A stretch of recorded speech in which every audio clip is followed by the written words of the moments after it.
Another day, another story. I'm Betty and a senior in high school. So I recently had the idea to have sort of a flash mob at school during lunch.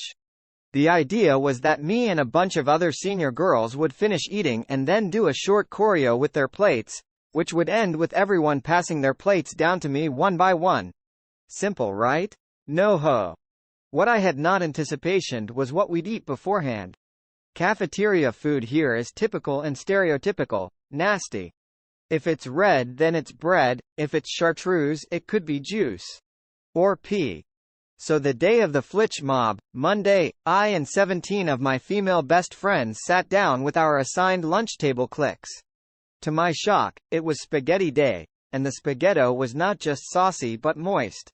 And it tasted really ungood. I ended up dumping out most of mine in the bathroom while I did my quick change into my lunch lady outfit. But unfortunately my best friends didn't have that option and either had to stomach it or leave it on their plates.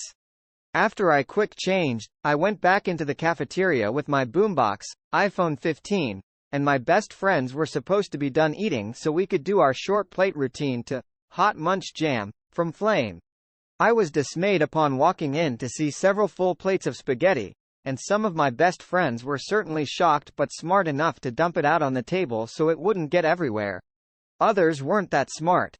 We started dancing, and I quickly noticed at least 3 girls, we'll call them NA, D, and Q, were holding the plates upward when they should have been facing them, full plates of food.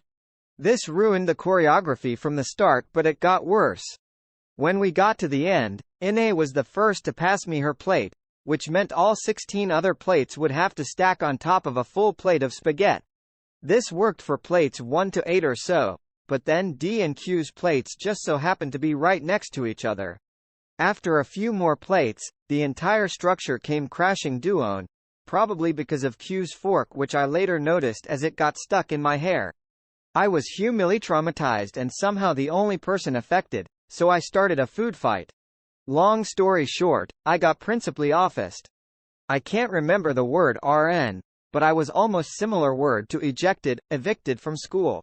Fortunately my dad is rich and paid my bail per se, unsure if with money or favors for the principal's wife, and I'm allowed to go to school despite this being my 4th offense. If you don't understand, the conflict is between me and NA, D, and Q who ruined the flash mob. They all did the damage yet I was the one who almost got punished for it. Aita? Thank you, and having you here was a privilege to me. Please support the channel by subscribing.